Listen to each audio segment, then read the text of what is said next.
Everyone, আসসালামু আলাইকুম। আজকে আমি আপনাদেরকে দেখাবো কীভাবে এগ ফ্রাই বা ডিম ভাজি করবেন। সো ফার্স্টে কাঁচামরিচ, পেঁয়াজ, ডিম এবং একটু করে লবণ, একটু করে হলুদের গুঁড়া দিয়ে এটা ভালো করে মিক্স করবেন। মিক্স করার পরে আপনি চুলায় আগুন দিয়ে ফ্রাই প্যান বসাবেন। ফ্রাই প্যানের মধ্যে আপনার পরিমাণ মতো তেলটা নেবেন। তেলটা নেওয়ার পরে এটা আপনি একটু গরম হওয়ার জন্য সুযোগ দিবেন। গরম হয়ে গেলে আপনার যে মিক্সারটা রেডি করছিলেন ওই মিক্সারটা এখানে ফ্রাই প্যানে ঢেলে দিবেন। ঢেলে দেওয়ার পর আপনার চামচ দিয়ে একটু চারিদিকে সমান করে দিবেন। এখানে বলে রাখি, ব্যাচেলরদের সবচেয়ে বিশেষ করে ব্যাচেলরদের সবচেয়ে প্রিয় এবং সহজে রেডি করা খাবার হচ্ছে ডিম।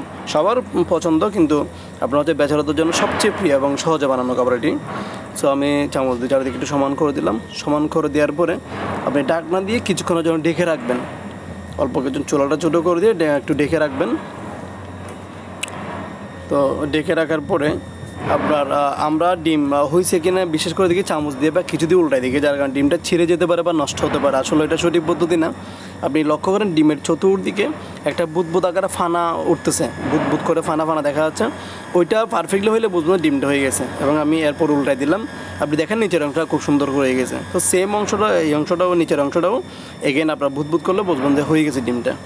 সো এইভাবে খুব সহজে ডিমটা আপনি রেডি করতে পারেন। আপনি বেশি রাখলে পুড়ে যেতে পারে, তো এভাবে সুন্দর হবে না তখন।